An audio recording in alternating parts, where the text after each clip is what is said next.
Buenas tardes, bienvenidos. Good evening. Soy Padre David Hall de la congregación Holy Cross y director de pastoral, también miembro del directorio de los Old Georgians. Tengo el privilegio de partir nuestra conversación hoy con una oración y pensar en nuestras constituciones. Ustedes saben que en la congregación vivimos como sacerdotes y consagrados por constituciones. De hecho, cuando hacemos nuestros votos de pobreza y castidad y obediencia, es según las constituciones. Y ustedes en Chile van a pensar mucho en los próximos meses sobre constitución y la vida constitucional. Y por eso me gustaría partir con una lectura breve de nuestra constitución. Se llama La Cruz, Nuestra Esperanza. La resurrección es para nosotros en la congregación un acontecimiento cotidiano. Hemos velado ante personas que mueren en paz. Hemos sido testigos de reconciliaciones maravillosas. Hemos conocido el perdón de quienes abusan de su prójimo. Hemos visto que el dolor y la derrota conducen a una vida transformada. Hemos visto el despertar de la conciencia de toda una iglesia. Nos hemos maravillado ante la insurrección de la justicia. Sabemos que caminamos a la luz del alba de la Pascua y que esta luz temprana nos hace anhelar su plenitud. In the name of the Father, and of the Son, and of the Holy Spirit. Amen. Padre bueno, te damos gracias por la bendición de nuestra familia georgiana. En esta oportunidad, una conversación familiar. Concédenos en Chile y en el mundo de hoy paz, tu presencia. Hoy día celebramos la mamá de Jesús, María, Nuestra Señora de Guadalupe. Oremos, rezamos a ti, Padre, que María siempre nos acompañe y nos proteja, en Chile y en el mundo, en particular los niños y los niños más vulnerables. Siempre rezamos a ti por Jesucristo nuestro Señor. Amén. Antes de partir con nuestro presidente don Pablo González, quiero también ofrecer un regalito, algo muy pequeño por nuestro pastoral. Este es un santito con una oración hecha por una alumna de décimo, la Javiera Catanzaro. Pensábamos sobre la oración que queremos ofrecer como St. George's College en estos días. Esta fue la respuesta. También su hermanito, Matías, dibujó esta imagen de Jesús con su cruz caminando a la bandera de Chile. Encuentro muy linda la imagen y tengo, creo, suficiente para todos. Yo me encantaría que ustedes ruegan conmigo y con Javiera y con Matías en las próximas semanas por esta oración para Chile y la paz. Gracias. Ahora presento el estimable, un venerable don Pablo González, nuestro presidente de los Old Georgians. Gracias, Pablo.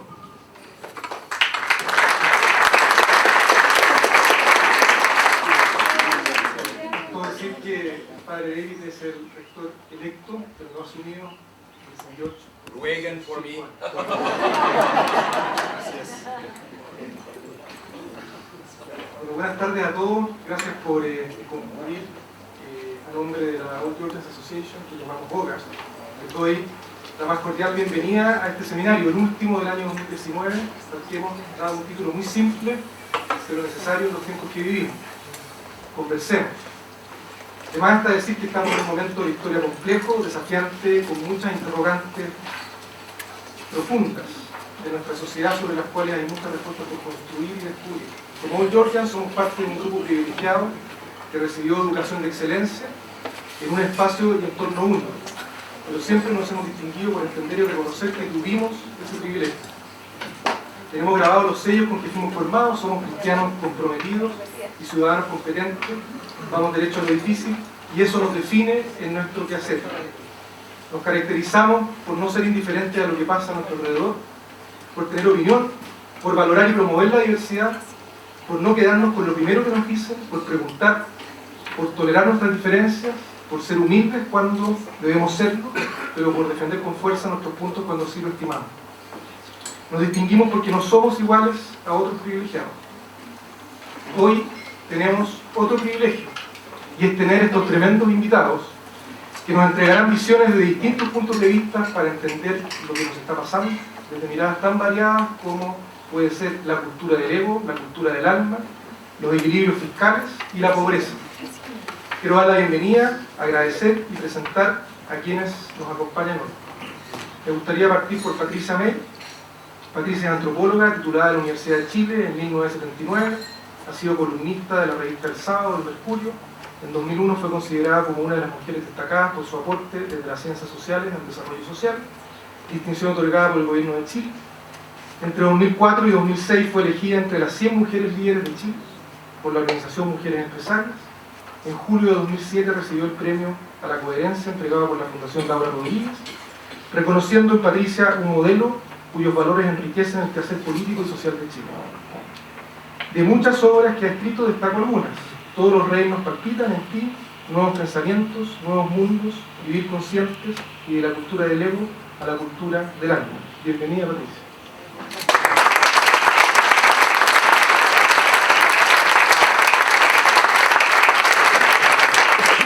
Benito Baranda Ferrán es psicólogo y orientador, estudió en el Colegio San Ignacio, lo que hoy día pasaremos por alto. Daremos la bienvenida. En 1977 ingresó a la carrera de Psicología en la Pontificia Universidad Católica de Chile. Además hizo un magíster en Ciencia del Matrimonio y de la Familia en la Pontificia Universidad Lateranense en Roma, Italia. Casado con Lorena Cornejo, cuñado de un exalumno de este colegio muy conocido y muy querido, nuestro querido Mono Cornejo. Tiene 6 hijos, ha participado y presidido una serie de fundaciones y organizaciones sociales, siendo conocido por su rol en el Hogar de Cristo, donde ejerció como director nacional desde el año 91 al 2011. Ejerció como psicólogo en la Facultad de Medicina en la Universidad Católica y como profesor del Colegio San Ignacio y del Seminario Pontificio. Trabajó desde el 81 en el Hogar de Cristo. Dentro de la institución estuvo a cargo de hospederías para niños y trabajó como psicólogo en hogares de niños y centros comunitarios. En 1991 fue nombrado director social del Hogar de Cristo, cargo en que actuó como vocero laico de la institución y rostro de la misma. A inicios de 2011 dejó la Dirección Social Nacional del Hogar de Cristo para dedicarse a la coordinación internacional de la organización. Fue fundador de la Organización Internacional América Solidaria, en donde inicialmente se desempeñó como encargado de la oficina chilena. Actualmente es presidente ejecutivo a nivel internacional de dicha organización. Además ha participado en otros organismos como la Fundación de la Superación de la Pobreza y el Fondo de Solidaridad e Inversión Social FOSIS. En diciembre de 2012 fue llamado a integrar la Comisión Asesora Presidencial de Expertos para la actualización de la línea de pobreza y de la pobreza extrema, que tenía como objeto actualizar la encuesta CADE. En julio del 2017, la presidenta Michelle Bachelet nombró coordinador del Estado de Chile para la visita del Papa Francisco en enero del 2018. Bienvenido, Benito.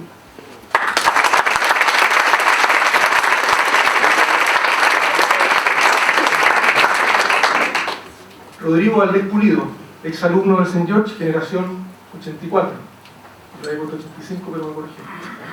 Hace tiempo, solo diré que cuando él estaba en el colegio yo venía en la tarde, que era cuando los primeros cuartos básicos venían en la tarde, entonces nunca nos pudimos cruzar. Ex ministro de Hacienda del gobierno de Michelle Bachelet hasta agosto del 2017. Es ingeniero comercial de la Universidad de Chile y doctor en economía del MIT. Previo a su nombramiento se desempeñó como presidente de Banco Estado. Hasta marzo de 2014 ocupó el cargo de economista jefe de la División de Investigación para la Chile, Argentina, Colombia y Perú del Banco de Inversión de BTG Pactual, donde lideró la investigación macroeconómica en la región andina y argentina. Se unió a la firma como economista jefe en enero de 2013. Anteriormente fue director de investigación y economista jefe del Banco Central desde 2002 a 2007. Al unirse al FMI en 2010, se desempeñó como subdirector del Departamento Europeo y subdirector del Departamento del Hemisferio Occidental, donde también fue jefe de misión para Estados Unidos. Anteriormente fue economista jefe para Latinoamérica de Barclays Capital entre 2008 y 2009. Fue jefe de asesores para el Ministerio de Hacienda entre 2000 y 2010. Y termino porque hay un antecedente que lo soplaron, que su sobrenombre escolar era Patán. Y sería bueno que lo aclarara, porque después de este currículum es difícil pensar que era Patán por su desempeño académico. Así que bienvenido, Rodrigo.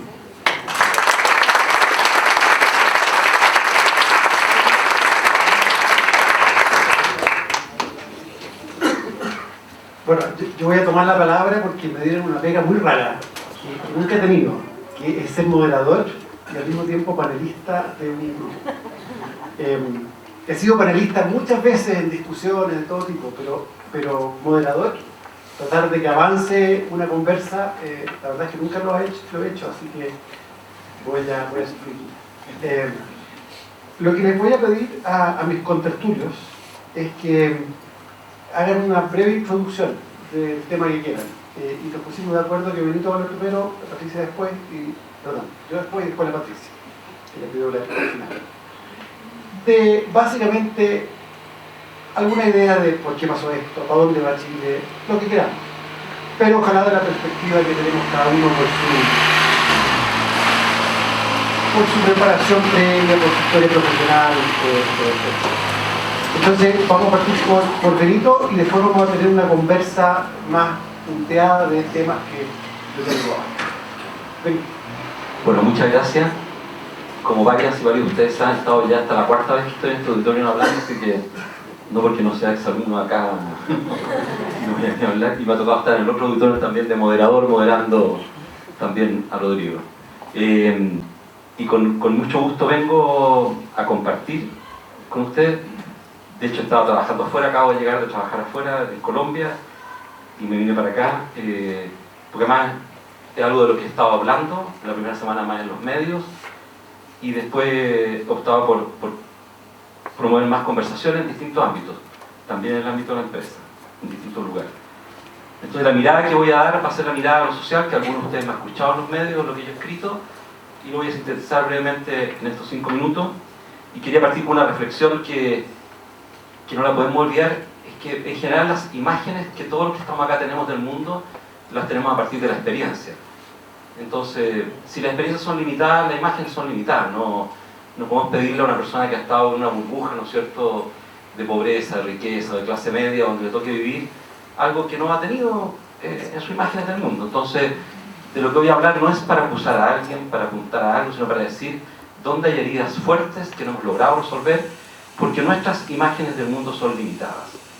Porque como hemos tenido experiencias limitadas en la vida de cada uno de nosotros, o experiencias a lo mejor negativas también, o de cargas de prejuicios, que hoy día tomamos conciencia y nos damos cuenta que nos pueden avergonzar, pero nos tienen por qué avergonzar, nos tienen que gatillar el poder trabajar sobre esas, ¿no es cierto?, limitaciones que tenemos. Quiero esto señalarlo porque a veces nos cuesta entender que el mundo sea tan diverso. El mundo en que yo me crié es este mundo. Yo vivía no mucho más allá de acá, corría todas las mañanas y pasaba por acá afuera, ¿no es cierto?, pues subía al cerro con los deportistas. De hecho, un compañero mío de atletismo, que es exalumno acá, Javier Cox, hoy día preside América Solidaria Chile, ¿ya? Y entrenábamos juntos más de alguna vez. O sea, esto eran nuestros barrios, esto era donde yo construí mis imágenes del mundo, ¿ya? Por supuesto, la estructura escolar me dio otras oportunidades, mis padres me dieron otras oportunidades, la iglesia donde participo me dio otras oportunidades, los amigos y amigas me dieron otras oportunidades. Mis abuelos, por los lugares donde ellos trabajaban, me dieron también otras oportunidades. Entonces, ¿en qué ámbito yo veo que desde mi restringido mundo, que es el mundo de lo social, vinculado a la pobreza, yo veo los orígenes de la crisis que estamos viviendo? Bueno, sin lugar a dudas, y por mucho que parezca como algo repetido, la desigualdad. O sea, lejos. Estaba en Colombia, viendo las noticias anoche, un experto desde Nueva York, hablando con Colombia por la crisis de Colombia, que está teniendo algo parecido a Chile, y todo el rato este experto, de haber sido el Banco Mundial o algún lado, porque le dijo, pero ¿cómo es posible que Chile y Colombia, que son los países estrella de Sudamérica, tengan esto? Y se tiró, pero en picada con la desigualdad, unas cifras duras, o sea, muy duras de la permanencia de la desigualdad por tanto tiempo. Pero eso puede ser la desigualdad vertical, ¿no? Pero hay otras desigualdades, que son las horizontales, ¿ya?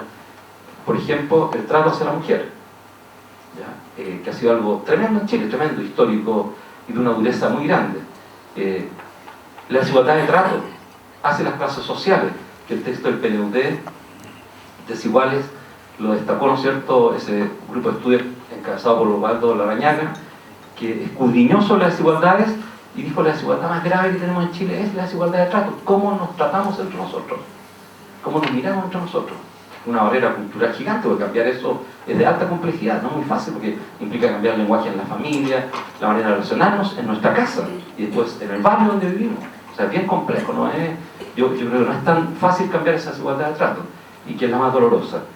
La desigualdad, cuando uno sigue los estudios longitudinales, siguiendo los estudios que ha hecho Wilkinson y Piquet de Inglaterra, han ido demostrando desde hace varias décadas que la desigualdad, y especialmente en los últimos que sacaron ahora en 2019, el texto que sacaron ahora, que la desigualdad impacta fuertemente en la salud mental de las personas e impacta fuertemente en la creación de problemas sociales. Y están los estudios. Y genera algo que muestran los estudios de Estados Unidos, ellos, un gráfico que es terrorífico, que a mayor desigualdad va aumentando, nos destruye el narcisismo. Sobre esto hablará la Pati después, seguramente, pero nos destruye el narcisismo. Lo hablé con los médicos el día lunes, antes de irme a Colombia, en Talca, con unos 300 doctoras y doctores. La profesión donde se concentra el mayor narcisismo. Son los mejores puntajes de la universidad, lo que se sienten, si algún doctor y doctora no se siente ofendido por esto, es una constatación nomás de lo que ocurre en la realidad, ¿no es cierto? Cuando tú tienes muy buen rendimiento escolar, eres más narcisista, y así eso después tiene consecuencias en la vida de las personas, ¿ya? Y por supuesto cómo actúan en las profesiones, ¿ya? La desigualdad es un gran talón de Aquiles. Lo segundo, la segregación. Para ustedes que son más viejos, yo tengo 60, pero veo aquí que hay personas mayores que yo. Bueno, la existencia de los campamentos acá al frente, el ejemplo y el esfuerzo. Pero la existencia de la Villa San Luis implicaba otra vida. Uno de los gerentes con los que estuve en Colombia esta semana me decía: estoy impactado cada vez que voy a Chile, la segregación de Chile. Yo que vengo de España, estoy impactado, o sea, quedo demolido. Cuando recorro en auto, o sea, digo, ¿cómo construyeron este país? Lo construimos así. El Estado lo construyó así. Porque este país no se construyó por invasiones de terreno en sus poblaciones. El Estado decidió llevar a las personas a esas poblaciones. Bajo de Mena no lo construyó los pobladores. El Castillo no lo construyeron los pobladores. La gente del Castillo, la mitad de esas personas vivían acá. Y fueron llevadas a 20 kilómetros. El alcalde Correa, en plena dictadura, se opuso. Patricia Máteno de Plan se opuso. No los escucharon y tiraron a la gente para allá. Y en menos de un mes, la población más peligrosa de Chile, por 15 años, fue la población del Castillo. ¿Quién lo creó? El Estado de Chile. Y esto es, los que van a Puerto Vara, ¿no es cierto?, lo verán en Alerce. Una parte de Alerce era Puerto Vara. Puerto Vara se deshizo Alerce, no lo quiso tener. Y Alerce lo construyó el Estado de Chile. Michaibo lo construyó el Estado de Chile. Y recorro las poblaciones. A mí me toca recorrer todas las periferias de las ciudades. Hoy día me llamaba Paola Arenas, de una familia que está en las viviendas que están destruyendo. En Bajo de Mena, que le ha costado mucho destruirla porque no pueden sacar a la familia. Le entregaron subsidio, no encuentra vivienda para comprar y el Estado la cambió a un nuevo bloque, porque están demoliendo los bloques. Entonces, el cuarto bloque donde vive con sus 5 hijos, ¿ya? Y la van trasladando de bloque. Y va con el subsidio en la mano, el voucher. Esta maldita política de los vouchers, ¿no es cierto?, que al final terminó destruyendo la política habitacional chilena, ¿ya? La segregación residencial causa una herida que yo considero, por lo menos personalmente, viviendo hoy día en una comuna periférica, que va a decir nuevamente de muy difícil modificación desde el punto de vista cultural. ¿Por qué? Ese terreno que está acá al lado, que es del Holy Cross, y ahora que asumir el nuevo rector, no se construye una gran población, en reparación de lo que se hizo, sacando el ejemplo y el esfuerzo de acá. Sobre ese terreno hay una hipoteca social, ¿ya? Y la gente tiene derecho a vivir acá. No tuvo derecho, se lo llevaron. Tenían sus redes acá, sus redes familiares, sus redes de salud, sus redes educacionales, y las perdieron todas, sus redes laborales. Cuando ocurrió lo Bajo de Mena, no sé si ustedes vieron cuánto costaba. A mí me tocó llevar mucha gente para allá en el inicio de la crisis, no sé, porque el caos era muy grande, y cuando pasaba por Vespucio era caótico, entonces llevaba mucha gente, y yo fui sacando un promedio de lo que costaba cargar la tarjeta VIP para esas familias, para esas personas. Más o menos entre 60 a 70 mil pesos. O sea, el Estado te manda a vivir en un lugar donde además tú tienes que pagar un impuesto por la movilización que sale de tu salario, que ya es bajo. O sea, te sacó del lugar que era cercano a tu trabajo Te puso en un lugar donde tú tienes además que poner de tu salario para que te trasladen, siendo ya un salario bajo. Entonces la segregación. Como consecuencia de la segregación está la segmentación educacional. La gente dice nos tenemos que educar más juntos. Sí, pero si tú tienes segregación residencial vas a traer a la gente por el Puente Alto, el micro, acá arriba todos los días, no puedes. O sea, si no estás más integrado residencialmente, no puedes postular una eliminación de la segmentación educacional. Y tenemos la vergüenza de que en medio de la segmentación educacional, no hoy día, pero en el gobierno anterior del presidente Piñera se lanzan los liceos bicentenarios. Segmentas dentro de la población nuevamente, porque dice, los más inteligentes se van a este liceo y los más tontos al otro. Los mejores profesores a este y los peores profesores al otro. O sea, ya tienes segmentada la educación y además la resegmentas dentro de la población. Imagínense la locura en política pública, el daño para esas personas. Hoy día no, hoy día hay una política, ¿cierto?, que queremos que todos los liceos sean bicentenarios, lo que ya ha sido desde el inicio. Haber sacado la mugre para que todos los liceos tengan heterogeneidad de personas y un alto estándar. El tercer elemento, y perdón que me alargue un poquito, pero lo quería decir, es lo que le va ocurriendo a los jóvenes. Hoy día tenemos una gran cantidad de jóvenes que no trabajan ni estudian, lo que llaman los ninis. Bueno, un estudio que salió hace poquito de Espacio Público dice que muchas de las mujeres que supuestamente no trabajan ni estudian se sacan la mugre en la casa, porque cuidan personas mayores, cuidan personas discapacitadas, cuidan las guaguas de ellas o guaguas ajenas, mientras la mamá trabaja, porque hay mucha jefatura de hogar femenina, ¿no es cierto?, en las poblaciones. Pero bueno, tenemos una gran cantidad de niños jóvenes que hoy día no están haciendo nada. Recuerden ustedes una población a las 11, 12 de la mañana. De un día común y corriente a ver la cantidad de niños jóvenes en las calles nuestras. Y tenemos la maldita palabra, ¿no es cierto?, decir que muchos de ellos son desertores escolares. ¿Cómo uno va a decir un desertor escolar si un menor de edad? Uno debería decir, mi sistema fracasó. No fui capaz de capturar a ese joven. No fui capaz de retenerlo en el sistema escolar. Yo fracasé como adulto. ¿Cómo voy a culpar a un niño que está en cuarto básico, tercero básico, que es un desertor escolar, que abandonó el colegio? Si yo lo que quería es ampliar el abanico de oferta para esa persona. Si un hijo o hija de ustedes que está hoy día acá en este colegio tiene trastornos de aprendizaje, tiene problemas, ¿no es cierto?, de hiperactividad, cualquier cosa que tenga, uno buscará todos los apoyos posibles para que quede incluido y para que uno quede excluido de la calle, para que uno nos puso el sistema. Bueno, el modelo de Chile es que la responsabilidad se le adosa a él.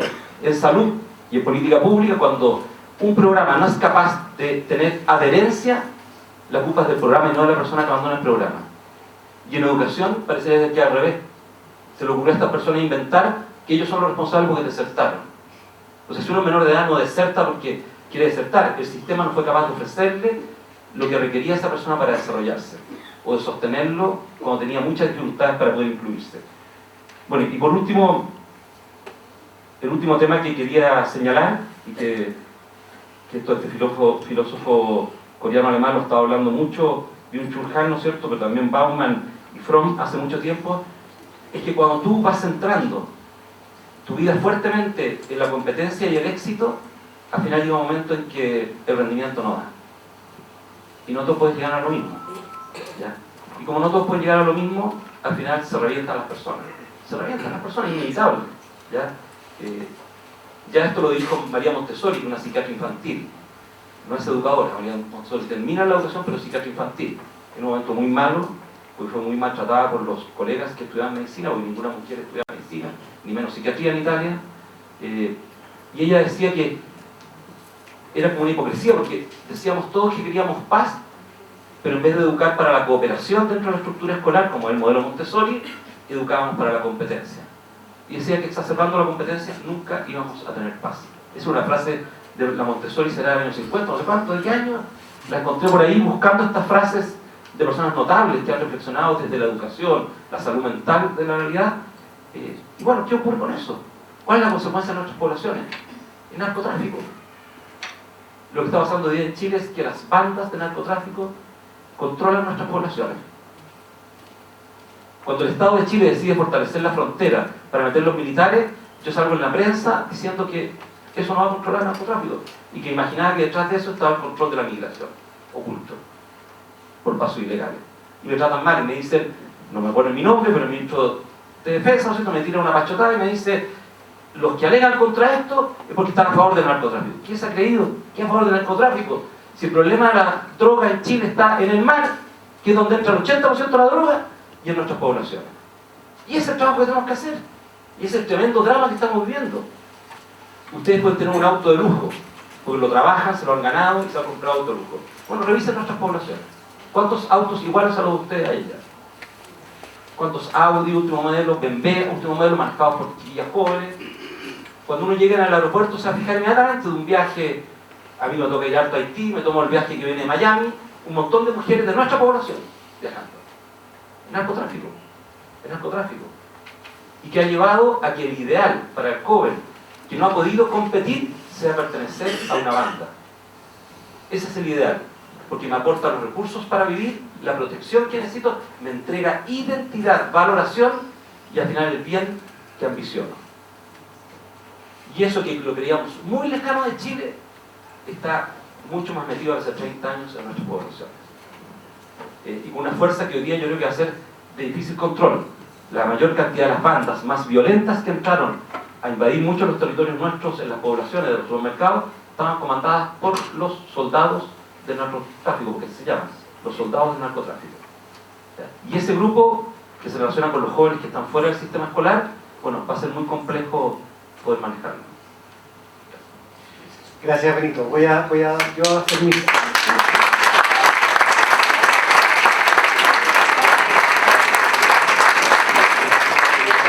Voy a hacer mis 5 o 7 minutos con un par de ideas, más de un par de ideas en realidad, pero déjenme partir con una reflexión de economista. Yo creo que la élite ha mandado Chile, y dentro de la élite los economistas hemos tenido un poder particular para decidir qué es bueno y qué es malo. Y la élite lo mismo, qué es bueno y qué es malo para el resto. Yo creo que en este tiempo de conversación, creo que es bien importante volver a reconocer que uno no tiene por qué tener la solución de las cosas. El nivel de resolución de que uno va a saber qué es bueno o malo para el resto, creo que hay que limitarlo harto.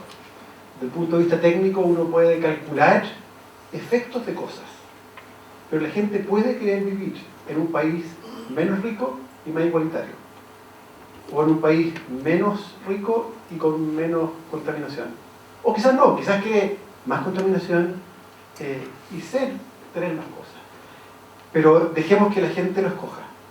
Creo que una de las cuestiones que tenemos que aprender en serio desde la élite, al menos desde la economía, donde yo me siento muy representante de la lógica de decidir qué es bueno y qué es malo, es eso.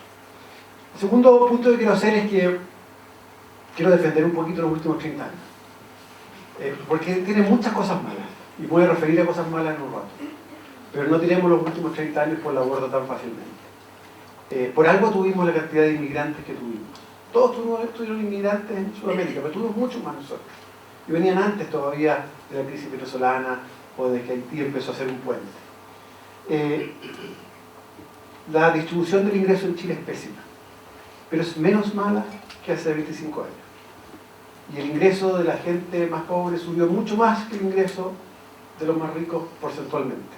Claro, como está muy grande la diferencia en términos absolutos, las diferencias son más grandes hoy día.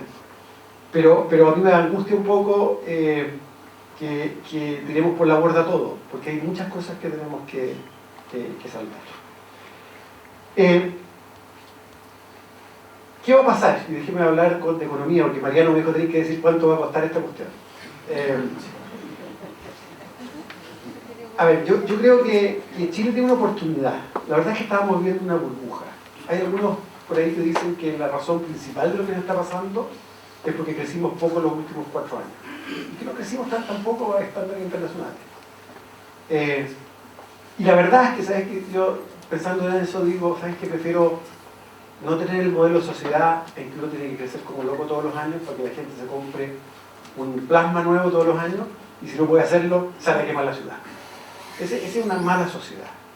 Y por lo tanto veo como una gran oportunidad de enmendar rumbo respecto a un proyecto colectivo que no estaba funcionando en Chile. Igual va a costar plata. En el corto plazo, para ir así afinando números, creo que vamos a tener el déficit fiscal el próximo año más grande que hemos tenido desde el año 1974. Para poner en perspectiva las cosas que nos están pasando.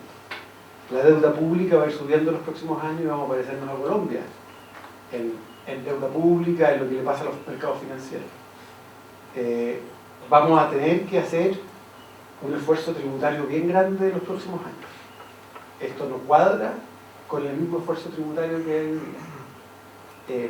Hay que probablemente redefinir muchas cosas, pero es como se han construido los países que le ha ido bien. Si uno mira España, mira Australia, que son países que tienen rasgos socialdemócratas, pero no son Suecia, lograron subir sus cargas tributarias, que es cuánto se paga de impuestos respecto a todo lo que se produce, de manera bien importante alrededor del nivel de desarrollo nuestro. Por lo tanto, se puede hacer otras cosas. Creo que este es un chaparrón fuerte que nos permite al final redefinir este pacto social, ¿no? en que hay mucho más igualdad de trato, como decía Benito, pero también hay igualdad de oportunidades más claras, y hay ayuda en serio para los que se van quedando atrás. ¿Por qué nos pasó esto? Hay un montón de teorías.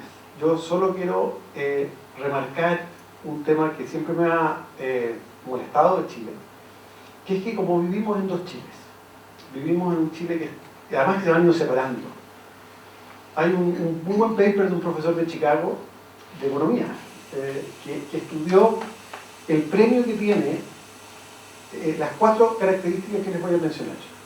La primera característica es ir al colegio correcto. Son como 10 colegios. Estamos los 2 colegios. La segunda característica es ir a 2 universidades en Chile. Y se imaginarán cuáles son. La tercera es ir a 3 carreras. Se pueden imaginar cuáles son esas 3 carreras. Y la cuarta, chiquillas, perdón, es ser hombre. Si uno tiene esas 4 características, la probabilidad de ser miembro de un directorio de una empresa listada en Chile salta ridículamente alto. Debería ser 1% y es 80%. Claro, son números que son increíbles. El premio en plata de sueldo es también impresionante. Entonces tenemos una característica que va mucho más allá del Gini. Va a un grupo que muchos de los que estamos acá o pertenecemos o estamos en el borde, pero que es muy distinto al resto. Y uno que vamos a empezar a trabajar ese grupo, de cómo uno lo integra al resto de la gente, al resto de la comunidad. Creo que vienen un par de años malos económicos, y vuelvo a mi contabilidad, pero yo soy relativamente optimista que en el mediano plazo Chile puede generar una economía mejor. Por último, estábamos viviendo sobre una burbuja que iba a estallar en algún momento. Creo que sería mala idea que el proceso que viene sea a empeñones, o sea, que haya que pasar por violencia para tener un pequeño cambio. Y si no hay más cambio, vuelta a la violencia y vuelta a la protesta para el siguiente cambio. En algún momento la élite tiene que ser capaz de impresionar con un paquete de medidas que uno diga, las cosas cambiaron. Y no estamos ahí todavía, pero yo confío en que vamos a llegar a eso, a tiempo. Si hay un riesgo, que no lo hagamos. Y marzo será un año malo, un mes malo, pero creo que se puede hacer. Por último, creo que tenemos que hacer un esfuerzo, el mundo de la élite, de acercarnos a que el Estado sea mejor, que sea más grande porque va a tener más impuestos, pero que funcione mejor. Parte del problema que tenemos es que nosotros no interactuamos con el Estado. Hay algunos de ustedes probablemente que interactúan pidiendo permisos, y que es un gran problema. Otro grupo interactuamos con el Estado básicamente cuando uno pasa por el aeropuerto, cuando va a sacar carnet o pasaporte, y con impuestos internos. Y ve la cuca pasar cerca de la casa, pero un poco más. Creo que vamos a tener que interactuar más con el Estado para pertenecer a la misma sociedad. Sería otro el tema educacional si nuestros niños fueran a colegios públicos. Yo tuve a mis niños en Estados Unidos un par de colegios públicos en un par de ciudades, por algunos años. Y los apoderados eran como éramos nosotros, como somos acá. Estábamos encima del director, o el rector, que debe estar por ahí, encima, en los colegios estatales en Chile, porque la élite no participa, están a la buena de nadie. Ese cambio va a ser muy difícil de hacer. Supongo que salud va a ser el primer caso que vamos a empezar a trabajar. Pero tenemos que tomar conciencia de que sin barajar estos dos Chiles, juntarlos de alguna manera, la verdad es que esto no va a resultar bien. Ya, me callo y le doy la palabra a Patricia.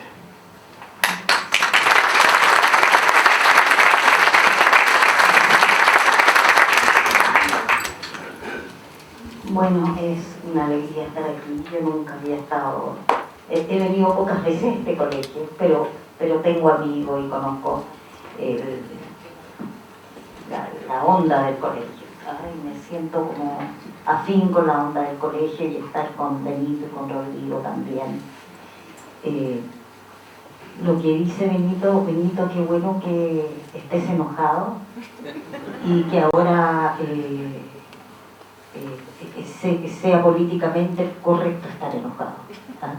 Como que puedas hablar en ese tono y seas escuchado, ¿ah? Me parece que estamos en un momento vital en el proceso de Chile, en una tremenda oportunidad, y lo que dice Benito me evoca mucho lo que hay que cambiar, que es mucho, es tanto que puede ser abismante cuando vemos todo lo que había aquí, ¿eh? Y por otro lado lo que dice Rodrigo me evoca lo que hay que conservar, porque hay cosas que cambiar y hay cosas que conservar, y eso es parte de la reflexión grande, digamos. A ver, ¿por qué nos pasó lo que nos pasó? La verdad es que yo venía planteando una tensión interior. Yo trabajo con una antropología del sentido, con una antropología que tiene que ver con las grandes preguntas: quiénes somos, de dónde venimos, a dónde vamos, que tiene que ver con el sentido del vivir. Y trabajo con personas hace muchos años. Tengo mucha experiencia en las personas que rompen con un paradigma, que es el paradigma que de alguna manera ustedes lo mencionaron, en que vivimos, y que se cuestionan los fundamentos de su vivir. Y lo que yo de alguna manera vengo planteando hace muchos años, por eso que no me sorprende realmente, me sorprende la forma que toma esto que hemos llamado el estallido social, ¿no? Pero no me sorprende que se produzca, porque en realidad lo que me ha sorprendido siempre es que podamos soportar esta manera de vivir. Poder soportar una manera de vivir que va contra la esencia humana, lo que yo entiendo que es la necesidad humana más profunda, que es la necesidad de conexión, de amor, de pertenencia y de vivir desde un sentido que me haga pararme en la vida con el sentimiento de que mi vida significa, que aporta, que colabora y que sirve, donde pueda desarrollar a mi ser integral, donde pueda vivir en un ritmo humano, donde pueda tener vínculos humanos, donde pueda ser feliz. Yo creo que nuestro problema tiene que ver con un sentido común de lo más simple, de lo más obvio. Yo creo que estamos locos. Yo creo que estamos completamente locos. Me parece que es una locura. Disculpa, Rodrigo, a mí me encanta y me sorprende tu saber y lo admiro porque no lo tengo, ¿eh? Sin embargo, es una locura que por tantos años los gurús hayan sido economistas. Yo siempre lo he dicho, o sea, ¿cómo son los guías espirituales de nuestra cultura? ¿Cómo un país puede hablar de que sus metas país tienen que ver con el PIB, con números? Si el ser humano es mucho más que eso. El ser humano es un ser. Por eso que yo creo que este es un estallido profundo del alma humana y que es transversal, fíjense. Es transversal porque uno podría pensar que este reventón, ¿eh?, es un reventón de las personas que viven en la marginalidad, en la necesidad, en las pensiones, en el endeudamiento, etcétera, etcétera. Yo creo que aquí de rey a paje está en general la sociedad humana, la sociedad chilena, y no creo que sea solo un fenómeno chileno, creo que es un fenómeno mundial, no se ha hecho las preguntas fundamentales para generar una sociedad que pueda llevarnos a una vida plena. Y eso, yo sé que son preguntas de largo plazo, pero a mí me encantaría que en la nueva Constitución partiera con la pregunta: ¿qué es un ser humano? ¿Y qué sentido tiene la vida humana? Y de acuerdo a eso, plantearnos qué tipo de sociedad queremos gestar. Esa pregunta me parece que es la pregunta básica, y eso es lo que nos reventó, porque la gente que tiene, yo no quiero obviamente ofender a nadie, porque también estos son mis barrios, con Benito veraneamos al lado, nuestra familia eran re amigas, ¿cierto? Así que nos conocemos de toda la vida, ¿cierto, Benito? Bueno, las personas que tienen mayores recursos y buena situación económica están locas. Las clases altas chilenas están locas. Viven corriendo de acá para allá, buscando el éxito, más imagen, más apariencia, más recursos, nunca es suficiente. Qué sé yo, vivimos de crucero en crucero, de viaje en viaje. Cuando se abran los caminos a la luna para allá, habrá que ir, ¿no?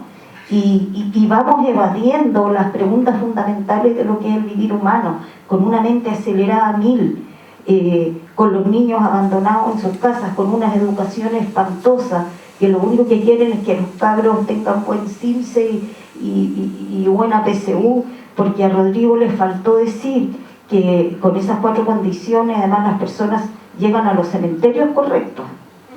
¿Te faltó eso? Porque aquí hasta los cementerios son clasistas, y resulta que a los cementerios llegamos todos piluchitos nomás. Nacemos piluchitos y nos morimos piluchitos. Y yo creo que hay una crisis profunda de todos estos temas y estos valores, y creo que esta pérdida del ser es transversal, es para todo, y que nos tenemos que replantear profundamente qué tipo de vida, qué tipo de valores, qué tipo de educación. A mí me parece que la educación de los colegios particulares, disculpen que les diga, es pésima. Es pésima para el ser humano. Es estresante para los niños. Los niños tienen que dar exámenes a los 3 años, ¿cierto? Y la salud mental en Chile es transversalmente mala. Entonces, es pésima desde la mirada de lo que es un ser humano completo e integral. Mente, emoción, cuerpo, alma. Necesidad de vincularse, de vivir en el amor y de vivir en el sentido, de vivir en la creatividad. Esas cosas no están contenidas y están fuera de nuestro diálogo. Y yo sé que hoy día, cierto, lo que yo estoy diciendo se escucha, pero hasta el día de hoy éramos los loquitos que vivíamos en la orilla del paradigma, y ahora como que se está escuchando gente que dice este tipo de cosas como yo. Ahora, ¿qué nos pasó? Que la presión del alma jamás va a dejar tranquilo al ser humano. El alma, o la esencia humana, o esa necesidad humana de vivir en el sentido, en el amor, en la creatividad y en la conexión, en la plenitud y en el encanto, en la gratitud cotidiana, en un ritmo armónico de vivir, nos va a presionar y nos va a enfermar hasta que no respondamos a esa necesidad. Por eso que yo no quisiera que nos pareciéramos ni a España, ni a Suecia, ni a Finlandia, porque todos esos países no se han hecho esta pregunta. Porque todos esos países, creo, igual sitúan la resolución del vivir humano en resolver las situaciones básicas y materiales del ser humano, y no en dar una respuesta al ser humano profundo, que lo más probable es que necesitemos mucho más sencillez, naturaleza, ritmo, ecología, vínculos, comunidad, tejido social y alegría de vivir, que todas las otras cosas. Así que bueno, eso es lo que digo en este ratito corto.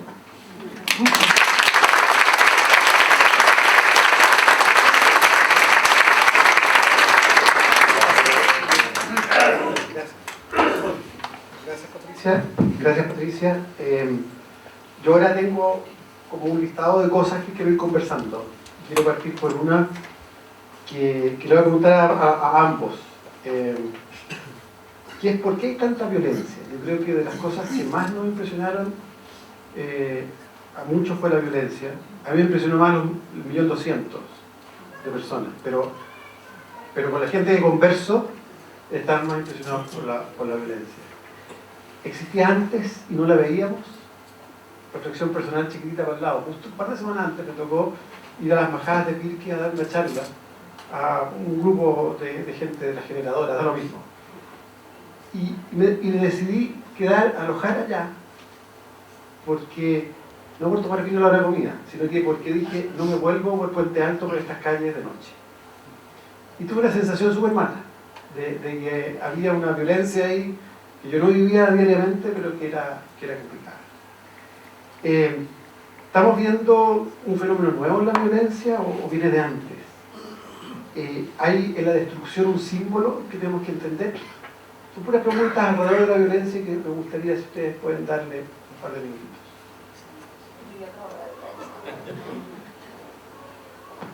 Bueno, nuevamente, de invitado, yo no me he dedicado a reflexionar con profundidad acerca del origen de la violencia, pero por lo menos en el espacio limitado en el que yo vivo e interactúo con personas,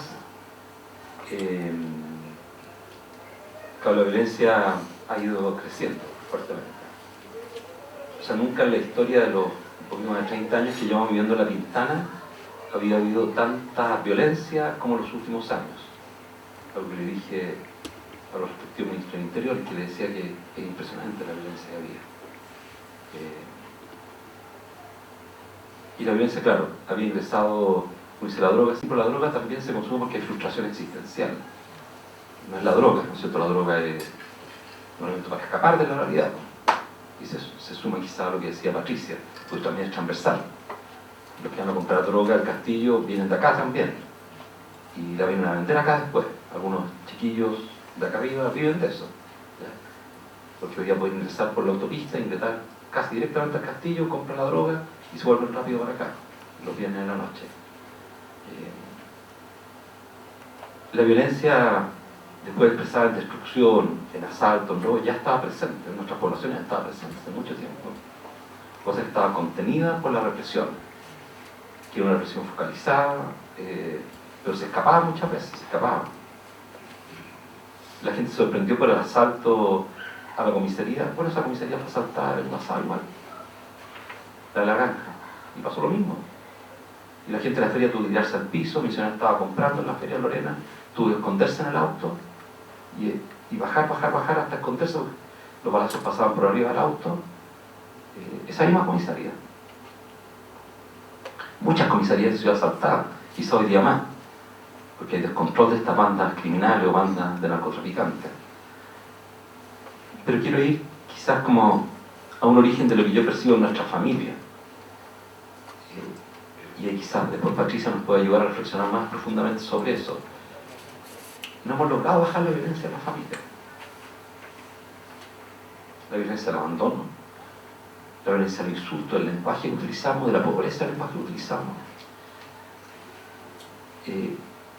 La violencia de la presencia, pero la no presencia, porque no estoy conectado. Y eso también es transversal. Uno lo puede ver quizás en los sectores populares, porque cuando ves los indicadores de violencia intrafamiliar, nuevamente los lugares más violentos dentro de la familia son las poblaciones que hemos construido. Donde están los guetos, aparecen, cuando representa el ministerio de Bienes, aparecen los puntitos rojos, así bien intensos, porque hay mucha violencia intrafamiliar dentro de esos lugares. Entonces esa violencia, al final, ¿no es cierto?, después sale para afuera, porque ¿cómo aprendo yo a resolver los conflictos que tengo en la vida? Es destruyendo al otro, violentando al otro. Si ya me han violentado a mí, me han golpeado de pequeño, o me han ignorado, bueno, yo al final ejecuto esto hacia afuera y me siento con derecho a hacerlo. en medio del caos que estábamos viviendo, me tocó estar encerrado en La Moneda, y una de las personas que estaba allí dijo: esto es igual, lo ocurrió con los chalecos amarillos. A mí me gusta leer harto, después de psicología estudié sociología, me gusta leer mucha sociología, y me he dedicado a estudiar lo que había pasando en Francia. No, esto no tiene nada que ver con los chalecos amarillos, esto tiene que ver con el reventón del 2005 en París, o con aquel que ocurrió en Inglaterra, que ustedes recordarán, ¿no es cierto? Se destruyeron los barrios periféricos. Cuando uno tiene grandes dolores, se autodestruye. Si a usted le ha pasado con un hijo, usted con un nieto, con alguien cercano, uno se autodestruye. Se droga, se suicida, ¿no es cierto? Eso es lo que uno hace. ¿Y qué es lo que hace uno cuando tiene un reventón en la vida existencial? Esto decía Patricia, destruye lo propio. Los jóvenes de París no fueron a destruir el centro de París en 2005, destruyeron la periferia de París. Quemaron sus autos. Una de las noches quemaron 1500 autos, que eran los autos de sus papás, no eran los autos de los ricos de París. Destruyeron sus supermercados, su infraestructura, ¿ya? Entonces, eso existencial que no era Patricia, creo que esto que ha ido ocurriendo, que dejamos de construir ese sentido. Y eso yo creo que los jóvenes, cuando uno lo conversa, es muy duro, muy duro. Porque además muchos de ellos se sienten que se están creando monstruos, reniegan de la memoria agradecida, no se sienten que le deben nada a nadie, los que tienen mayores, ¿no es cierto?, recursos o bienes, y se sienten que ellos están construyendo el mundo. Patricia.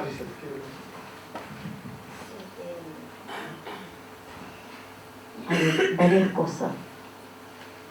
Yo hago una relación entre violencia e inconsciencia.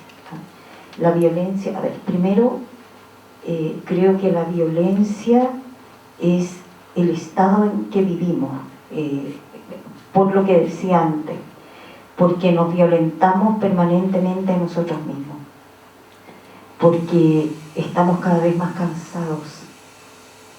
Nosotros que trabajamos con personas hace hartos años, como les decía, uno de los fenómenos que hemos visto es que el ser humano y las personas están cada vez más cansadas por una vida, y como decía antes, que no es humana. Entonces hay una violencia hacia el propio ser. Solo sostener esta manera de vivir, de correr y correr y correr, y producir y producir y producir, y escalar y escalar y escalar, y tener más y más, y aparecer más y más, y incluso parecer cada vez más joven. Esto es muy loco, pero es como uno de los... en la cultura de la escalada, digamos, y de ganar y de competir, el ser humano no se puede escuchar a sí mismo. Porque si solo pudiéramos escuchar que estamos cansados, que no es esto lo que queremos, si solo escucháramos eso, pararíamos. Y eso es muy básico. Entonces, ¿qué ocurre? Yo creo que vivimos en un estado de irritabilidad constante. Irritabilidad que se acrecienta por una ciudad, ¿cierto?, contaminada y llena de gente, por los viajes en el metro, y ahora por los celulares, y por el Instagram, y por todas esas cosas, y por los likes, y por todas esas cosas de los cabros que viven en esa tensión. Entonces, ¿qué creo que ocurre? Por un lado ocurre que vivimos en un estado de violencia interior, funcionando en automático para soportar la vida, y tomando medicamentos para soportar esta vida que hemos creado. Esa es la locura en que vivimos. Medicamentos para no estar deprimidos, para poder dormir en la noche, para ansiolíticos, etcétera, etcétera, ¿no? Entonces, creo que hay un estado de violencia e irritabilidad interior que es muy profunda. La irritabilidad interior produce agresividad familiar. La agresividad familiar y el estado, cierto, irritable está en las calles, está en el metro. Una de las cosas que se comentaban antes de esto es la gente con la cara triste y de amargura en el metro, ¿cierto? Eso es un fenómeno muy chileno, como esta falta de alegría en el vivir. Claro, porque para soportar nosotros como laboratorio mundial de una hiperproductividad, ¿cierto? De alguna manera para soportar esta vida, lo único que nos quedaba era vivir en forma automática. O sea, no vivir, funcionar, que es una palabra que usamos, ¿no? Aquí estoy funcionando. ¿Cómo está? Aquí estoy funcionando. O sea, para funcionar nos tenemos que dar un vuelo antinatural para el cuerpo, antinatural para el ser más profundo. Entonces, creo que hay una irritabilidad básica general. Por lo tanto, yo diría que la violencia es esencialmente el estado fundamental, la violencia, la agresividad, la irritabilidad. Si yo no soy capaz de verme ni sentirme a mí, ¿qué voy a sentir a los demás? ¿Qué me voy a dar cuenta de que hay gente que está sufriendo y pasándolo pésimo en distintos barrios y en distintas realidades? Si no me da ni para escucharme a mí, ¿qué voy a escuchar a los otros? ¿Qué vamos a crear vínculos? Hay una deshumanización que parte con la deshumanización hacia uno mismo. Entonces, creo que empezamos por eso. Entonces, por un lado hay un vivir inconsciente. Por eso que solo que yo tome conciencia de lo que me ocurre y me hace entrar en crisis, y me hace cuestionarme. Y no nos conviene cuestionarnos, porque cuestionarnos es como dejar de funcionar en la moledura de carne, ¿no? Entonces, trato de no entrar en crisis, entonces en vez de cuestionarme tomo algún medicamento para no cuestionarme, ¿cierto? Eso es lo que hacemos, ese es el mecanismo. O tomo mucho trago, me drogo, hago cosas. Entonces creo que hay una violencia transversal social en todas partes, eso por un lado. Y luego que este estallido, que yo lo encuentro terrible, pero desde el punto de vista de la evolución de la conciencia de nuestro país, creo que es lo mejor que nos puede pasar, porque aunque nos sentimos mucho peor, estamos mejor, porque estamos más conscientes de lo que hay. Y la evolución humana es ir acrecentando su nivel de conciencia social, planetaria, introspectiva, de eso se trata vivir, ¿no? Entonces creo que estamos mejor por eso, aunque nos quede la escoba, aunque dejemos la escoba, creo que esto, sentirnos vulnerables, nos va a obligar a reflexionar. Porque el ser humano solo cuando se siente herido se cuestiona, si no simplemente funciona y corre en una vida inconsciente. Entonces, por un lado, ¿cierto? Este estallido, lo que tú decías, Benito, eso que ocurría, ¿cierto? Allí donde tú vivías, resulta que los guetos estallaron, ¿ah? Y los guetos ahora se esparcieron por toda la ciudad y ahora podemos ver lo que hay. Y yo creo que estamos recién a nivel general en el shock primero de darnos cuenta de lo que hay y de tomarnos la sopita de esto lo generamos entre todos. Esto es lo que hemos creado con nuestra manera de vivir y eso es duro, ¿no? Y verlo es fundamental para poder hacernos las preguntas que nos permitan transitar en otro sentido. Así que eso, podría decir más cosas, pero eso. Me queda claro que no es una falta de represión lo que nos tiene con la violencia. Uno conversa a veces y la falta de mano dura no es. Déjenme cambiarlos a un poco la solucionática. Y les quiero preguntar dos cosas completamente separadas, pero me gustaría si las pueden juntar. Primero, yo estoy re preocupado con los jóvenes que han tomado la violencia dura, llamémoslo primera línea, como una forma de vida. Y es casi primera vez en sus vidas en que son exitosos, además. En que el resto de la comunidad que está ahí los ve como fantásticos, los salvadores, los que nos protegen. ¿Qué vamos a hacer? Serán entre 2.000 y 30.000, no tengo idea. Si son 30.000, es complicado esto. Colombia. Si son 2.000, podremos hacer algo por ello. Pero la pregunta es, ¿qué hacemos por ello? ¿Cómo la sociedad repara a un segmento bien particular, que es el que ha estado en el centro de la violencia, en el centro de llevar la agenda. Porque yo entiendo cambios estructurales que van a servir para los niños que están naciendo ahora, pero un cabro de 14, 18 o 22 años hoy día ya no lo educamos. Y eso me lleva a la segunda pregunta de cómo reparar, que es ¿a qué debemos renunciar? Somos de la élite, somos responsables en parte. Mi amigo Nicolás Seguirre fue muy castigado, en parte correctamente creo, con su alegoría de los patines. Pero es posible nivelar para arriba nomás en una sociedad como la que hemos construido, o vamos a tener que hacer sacrificios. Son los dos ámbitos.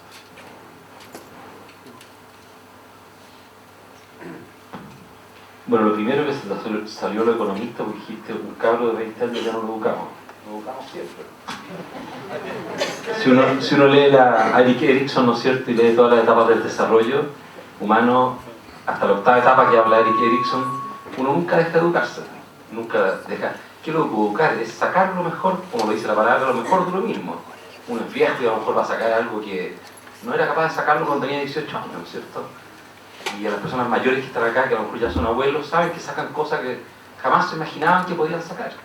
Porque tienen riquezas que son a veces que están en puntos ciegos de la vida de uno y que se van descubriendo porque un niño la provocó en uno y lo hizo despertar de algo que no... Entonces quizás lo primero, respondiendo a lo de los jóvenes, yo creo que tenemos que vincularnos con ellos, revincularnos con ellos. Yo no tengo recetas para eso, son un grupo muy heterogéneo. Lo que yo conozco en la Plaza Italia, porque está la oficina ahí, la mezcla es muy grande, muy heterogénea. Tiene chiquillos, un grupo grande de los chiquillos pasó por Sename, y ahí está la novia, ¿no es cierto? Chiquillos que no tienen mucho vínculo, que no tuvieron el amor, si no tuvieron el amor. Acuérdense del Tila, cuando hace la entrevista en la cárcel y dice, yo no fui amado, y se cuelga después, porque descubrió que había causado mucho daño, tomó conciencia, llegó a un nivel de conciencia superior, como decía Patricia, y ahí se da cuenta y mira para atrás porque encontró amor en la cárcel y se da cuenta del daño provocado. Entonces, claro, hay un grupo grande. Carabinero nos dijo los primeros días en Valparaíso que la mitad de las personas encarceladas, que lo vamos presos, eran o de Sename o de Sename. Y pucha, que nos ha costado reformar el Sename. Cuando uno ve la historia, en Estados Unidos, cuando tú fracasas en la familia, en una sana política pública, el Estado es responsable. Y nadie más habla de la familia. Y en Chile volvemos a la familia siempre. Entonces cuando una persona en el Sename lo hace mal, dicen, no, es que la familia fue... Pero sí, la familia es el Estado. El Estado se hizo cargo. Eso es una sana política pública. Fracasó una institución que se llama familia, el Estado está para reemplazar la familia. Él buscará los mecanismos, buscará otra familia, buscará un centro, pero ese es su deber. Entonces, nunca más me refiero a la familia. A no ser que haga un trabajo y pueda recuperar a la familia, pero no para juzgarla. Si la familia no pudo hacerlo, le fue mal haciéndolo. Ese grupo, un grupo, yo digo, herido, pero profundamente. Con Lorena trabajamos por años, como saben ustedes, con niños que están en situación de calle, y las heridas son muy grandes, muy grandes. ¿Ya? Muchos de ellos y de ellas han salido adelante, algunos de ustedes los conocen porque están en el circuito de amistad nuestro, pero son heridas grandes. Otro grupo son los antisistemas. Y si ustedes recuerdan la reunión del G8 del 2001 en Génova, los antisistemas reventaron Génova, hicieron pedazos, o sea, rompieron todos los bancos, porque se pusieron de acuerdo todos los antisistemas de Europa y fueron a reventar la reunión del G8 a Génova. Y el titular del Corriere de la Sera fue: la policía italiana se comportó como la policía chilena. Ese fue el titular, porque le sacaron la mugre, o sea, les pegaron, y no pudieron los policías italianos, tuvieron que trasladar policía de otras ciudades, porque fue una verdadera guerra a Génova. Entonces, el otro grupo antisistema, el famoso tratado, ¿no es cierto?, transpacífico, no es necesario que hablemos ahora de eso, Rodrigo, pero yo que llevo años viendo esto pintado en la granja, contra el TTV-11, no sé, tuve que averiguar qué es lo que era, porque no sabía lo que era, y veía escrito esto y decía, ¿qué es lo que es esto? Era tratado transpacífico, y lo conocía más con ese nombre yo. Y tú decías, ¿pero por qué estas personas están escribiendo eso? Tú escuchabas en las reuniones de jóvenes que tenían conocimiento y decían, no, es que la semilla, no, es que lo otro, y te decían un montón de cosas.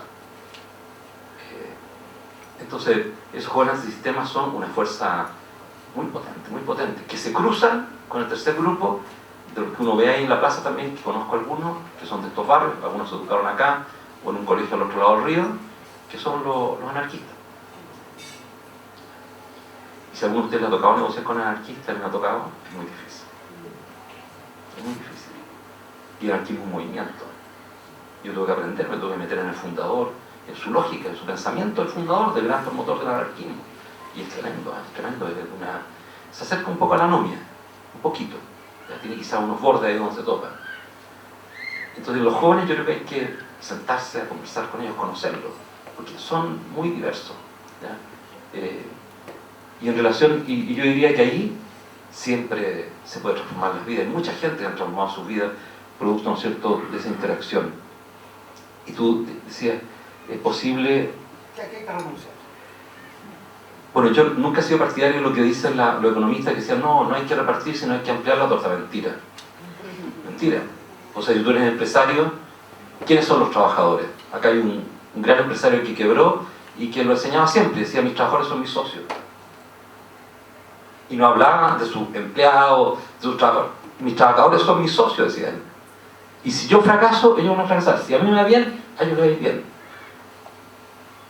Y cuando tú lo escuchabas, como sabe economía, ¿no es cierto?, él decía que esta pelea entre capital y trabajo era mentira, porque él también tiene que aportar su trabajo en la empresa, porque si no aporta su trabajo, fracasa la empresa, y no es que aporta el capital nomás.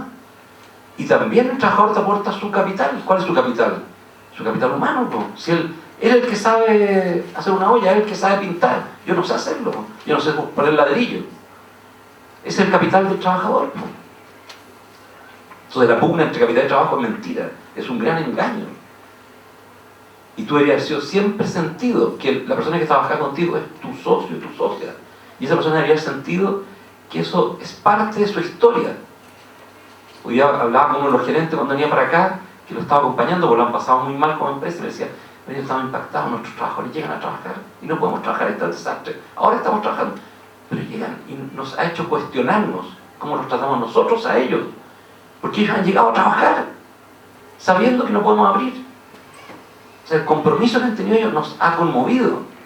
Entonces tenemos que repensar los salarios y las retribuciones. Entonces tenemos que volver a pensar, ellos son socios y se sienten parte de nuestra empresa, con la camiseta. Entonces, a mí no me gusta la palabra sacrificio, yo digo justicia. Justicia. O sea, tú no puedes hacer un negocio donde obtengas un beneficio a costa de la pobreza de otro. Así es simple. Y en Chile lo hemos hecho hace un montón de tiempo. El umbral de la pobreza está por sobre, ¿no es cierto?, los salarios de Chile hace mucho tiempo. Y me comparan los economistas, siempre me dicen, pero mira México es una vergüenza en nuestro continente. Perdonen que me alarguen esto, porque yo la hora que el reloj que estoy encima, pero digo, México es una vergüenza. Piensen ustedes que México ha tenido uno de los salarios más bajos de América. Unos ladrones los empresarios mexicanos. Tienen la mayor cantidad de subempleo. Y tienen una concentración de riqueza gigantesca en unas pocas personas. Eso es una injusticia grande. Lo dije en México hace 2 semanas cuando partió América Solidaria. Si ellos no resuelven eso, van a tener un estallido que van a quemar el país, lo van a quemar. O sea, no va a ser Zapata, no va a tener líder. La gente salió a las calles a quemar. Piensa usted que México tenía 50% de pobreza por ingreso. Llegó a 47, 44, volvió a subir a 45, llegó a 48, hoy está en 45. Entonces, sí, pero ¿cómo es posible el Tratado de Libre Comercio, aumento de la riqueza, y sigues con pobreza por ingreso? La mitad de los niños viviendo en pobreza. La imagen del mundo, que esa es una persona en una sociedad de abundancia, viviendo en miseria, ¿cuál es la imagen del mundo? Que me están violando todos los días, que me levanto y me están violando. Si me levanto no tengo comida. Y al otro lado del día les pasa lo mismo. En el Pilar, que es un barrio de clase alta en Argentina, donde trabajamos con América Solidaria, llegamos en marzo de este año, trabajando con una mujer de clase alta, con una mujer pobladora, 2 comedores, y en ambos comedores 500 niños comiendo. Porque no hay comida en la escuela. Y la comida había que conseguir las donaciones. Entonces, pero si van a la escuela, ¿por qué no comen en la escuela? No hay comida en la escuela. Entonces, esto lo digo porque yo sacaría del discurso eso de ampliar la torta y que tiene que rebalsar. Se no tiene que rebalsar. Los economistas saben que la riqueza es una y hay que repartirla. Y si no se reparte, no es sostenible. Eso no es.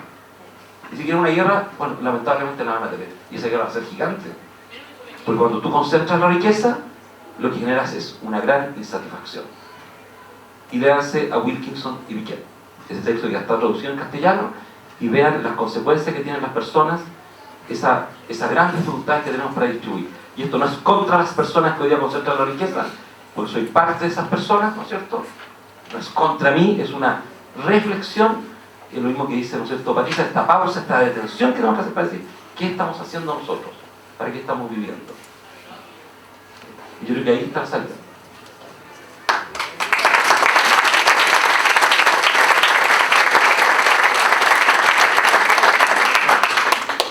Bueno, gracias Benito. Gracias Benito.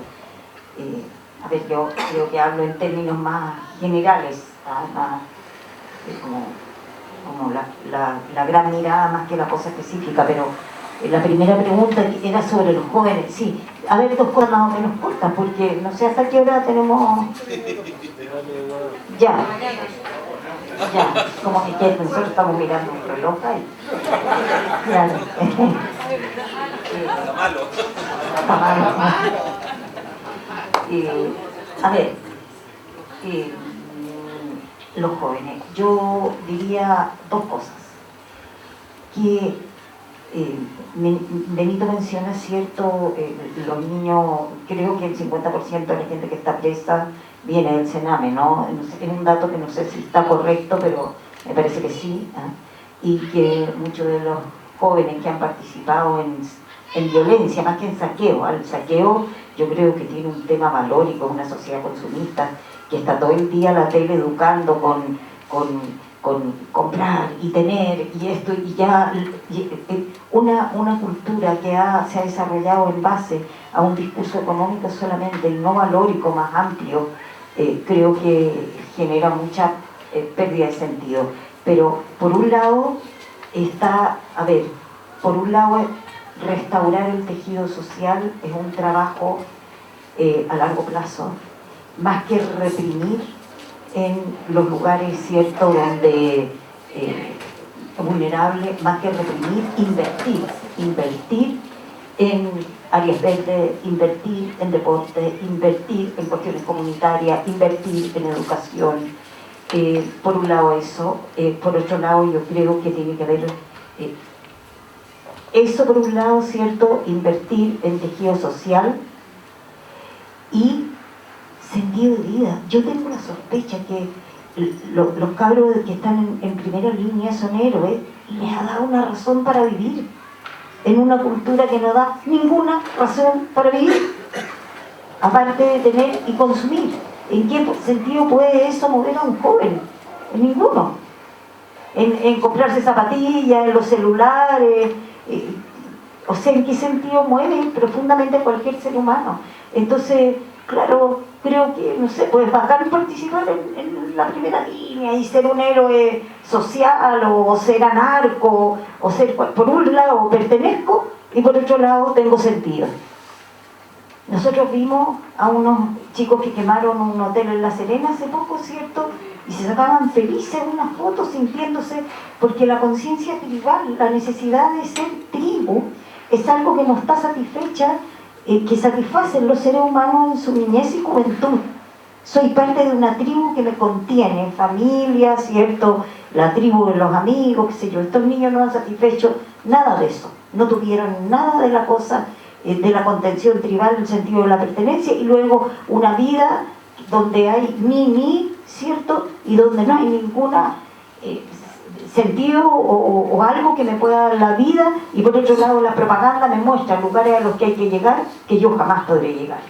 Entonces yo creo que eso genera un desaliento tremendo, y entiendo perfectamente que entonces se vuelva súper motivador, ¿cierto?, juntarse con un grupo y sentirse héroe quemando cuestiones, qué sé yo. Así que yo creo que por un lado tejido social, sentido de vivir, dejémonos con la propaganda consumista, y que aquí hay que renunciar. Y fíjense que yo creo que esta renuncia, yo lo pondría súper simple, sé que no es difícil, porque sé que hay un tema de apego emocional y apego a las imágenes y toda la cosa, pero hay que renunciar a lo que está de más, pues. si vivimos sobrecargados de cosas que no necesitamos, que nos sirven, que son puro peso. Y además, deshacerse de lo que está de más tiene que ver con la sobrevivencia, porque aquí estamos hablando de la crisis social, ¿eh? Pero yo diría que en el mundo de hoy hay tres grandes crisis, que es la crisis psicológica, la crisis social y la crisis ambiental. Y si queremos sobrevivir como planeta, vamos a tener que bajar los niveles de consumo, eso es lo que yo creo, profundamente. Porque sostener a una población de consumo creciente en los países que están en crecimiento no es sostenible. Así que vamos a tener que bajar los niveles de consumo, y eso se hace bajando los valores, cambiando los valores, bajando los niveles de expectativas, dejando transmitir con que esto da la felicidad, etcétera, etcétera. No sé. Es que qué interesante sería, bueno, pero hoy día está la economía circular y hay otras cosas interesantes, ¿eh? En economía. Claro. A ver, me gustaría disertar una pequeña cosa con Benito, creo, y que tiene que ver con esto de la riqueza. Yo creo que uno puede hacer las dos cosas juntas. Yo creo que es importante no abandonar el crecimiento como una fuente importante de progreso, de felicidad de los países, porque si uno ve las sociedades que dejan de crecer, tienen problemas también. Entonces yo creo que hay que hacer el esfuerzo. Pongámoslo de esta manera: si no crecemos estamos fregados, si seguimos con una distribución mala también estamos fregados. Entonces la vida es ambas cosas. Yo los quería invitar también a pensar en cosas, ustedes ahora, cosas prácticas, y déjenme dar dos ideas que, porque cuesta mucho decir, bueno, ¿qué hacemos nosotros a nivel más local? Me pasó esta semana que me metí a cosas más comunales, hablando con alcaldes y qué sé yo, aprendí varias cosas. Pero una de las cosas que tomé conciencia, porque sabía los números, pero tomé conciencia, es que en las comunas donde vivimos nosotros, el Estado al final le pone disponible de plata 1.200.000 pesos por habitante, a Las Condes, a Vitacura, a Barnechea. Y resulta que en Renca o en Cerro Navia esos son menos de 100 lucas al año. Y son esas cosas que me dicen yo, ¿por qué? Y es una cuestión bien simple, es cosa de ponernos de acuerdo, que se percapite la plata que va a las municipalidades. Segunda cosa que me lo habían comentado hace tiempo y salió en nuestra reunión. ¿Se han fijado que la costanera baja en la mañana y sube en la noche? En la tarde. Eso es muy raro. Suben 3 pistas en un embotellamiento brutal en la costa del norte y el resto tenemos para movernos. Es otra cuestión de ir tomando conciencia de pequeñas cuestiones que debiéramos cambiar. Y por último, para ustedes que son algunos de ustedes empresarios, miremos qué hacen otros países. Yo veo esta idea de tener de socios a los trabajadores, y nosotros tenemos en la ley que hay que pagar un porcentaje de las utilidades o un monto de plata todos los años. ¿Por qué no se hace un pacto de dar ese porcentaje? Sería un gran avance como de tratar de socios a los trabajadores. Y creo que miremos a los alemanes. Los alemanes tienen una sociedad bien particular en que los trabajadores y dueños de empresas tienen una relación que se ha logrado en pocos otros países, hay algunos más.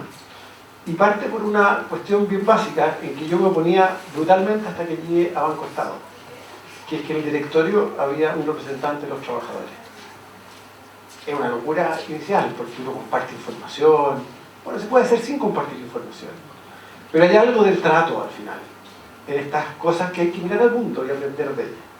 Bueno, solo para terminar, les quiero pedir a mis contertulios una idea de qué esperan de la nueva Constitución. Si tuvieran la libertad de escribir un artículo y tener los 2/3 de apoyo de todos ustedes, ¿qué pondría? Tú, Patricia, dijiste al comienzo algo. Me gustaría que salieras de esa.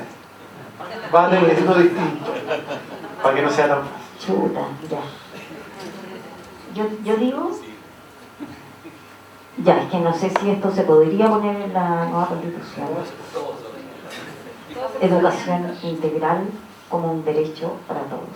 Integral, educación integral que involucra educación emocional, educación de la mente. Nosotros no hemos entrado en ese tema. La mente es el pozo más contaminado que tenemos los seres humanos. Tenemos una mente, el funcionamiento de nuestra mente, por inconsciencia, por no observación, es un pozo contaminado, nos contamina a nosotros, que nos violenta y con eso violentamos a los demás. Así que creo que la educación de la mente es importante y aunque suene como loco en este mundo en que solo se ve lo que se toca, educación espiritual. La educación espiritual es la educación del sentido, es la educación de contacto con algo de uno que siempre, siempre busca el bien, la belleza y la verdad, y busca el amor. Y ese creo es el sustrato más profundo de todo ser humano. Y el día que lleguemos a reconocer que en lo profundo, y que eso se eduque, y que eso se conozca, y que esto lo experimentemos en nosotros, creo que los trabajadores iban a entrar en los directorios.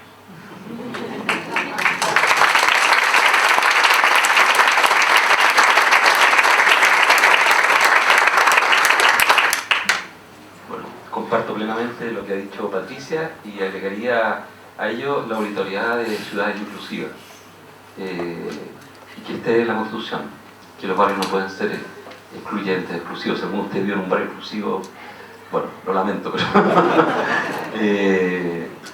yo creo que no, porque vivimos en comunidad y tenemos que reconstruir esa comunidad, ese tejido social, desde mirarnos y reconocernos como seres con la misma dignidad. Y eso, bueno, para cambios culturales tenemos que contar a veces con obligaciones también desde el Estado, que ve que al final eso es mejor para todos los ciudadanos. Yo quería terminar, perdón, con una cosita muy breve. Patricia dijo que yo me enojo, siempre me dicen cuando hablo fuerte me enojo, y el directorio del hogar siempre me decía, no se enoje. Soy apasionado, como algunos de ustedes me conocen, pero no es que me enoje, soy una persona optimista, trabaja mucho y trabajamos muchos y muchas, y en este tiempo nos ha tocado harto trabajo, porque creemos que esto va a terminar bien. Estamos trabajando para eso, ¿ya? Y les quiero poner un solo ejemplo, y con esto termino, que a mí me emociona mucho, que es lo que ocurrió con las mujeres. Yo uso mucho el metro, y voy muy apretado siempre en el metro, en el horario punta, y yo creo que el cambio cultural que se ha vivido en 2 meses, muchas mujeres lo habían ambicionado por mucho tiempo. Por 2000 años.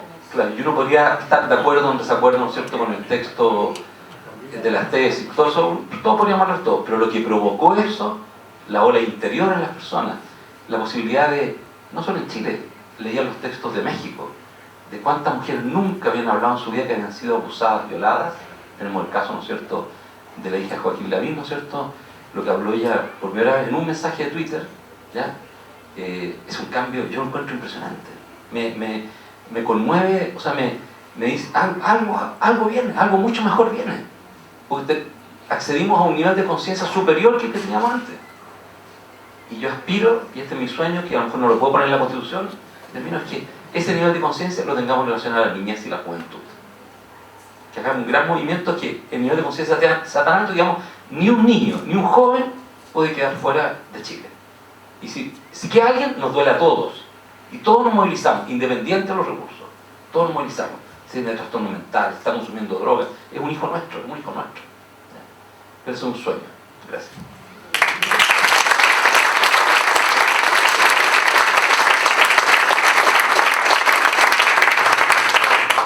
Bueno, solo para terminar, me voy a... dos reflexiones. Una, lo de las mujeres es bien impresionante, y algunos dicen que parte de la bajada de la violencia de los últimos 10 días ha sido por todo esto del movimiento de las mujeres. De hecho, el día del acuerdo constitucional, que fue muy tenso todo ese día, yo justo estaba fuera de Chile, pero whatsappeaba para saber qué pasaba.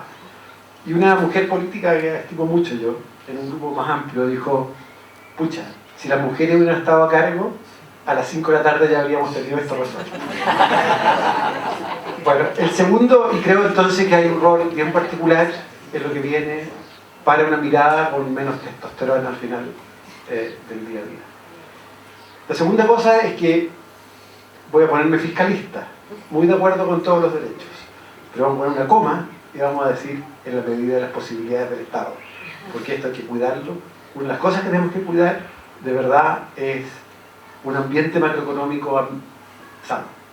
Y yo creo que es muy importante tener esta ambición de muchas cosas, pero son de las cosas que tenemos que cuidar, porque los países que no lo hacen, la verdad es que terminan en un nivel de conciencia muy básico, que es como pasa en el día a día, porque la inflación es tanto, porque las tasas de interés no permiten comprar una casa, lo que sea. Y por lo tanto, la invitación es a soñar con derechos sociales, pero ser muy consciente que los derechos civiles se pueden implementar de inmediato. Los derechos sociales son siempre incrementales respecto del pacto social que podamos tener para llegar plata para eso. Muchas gracias.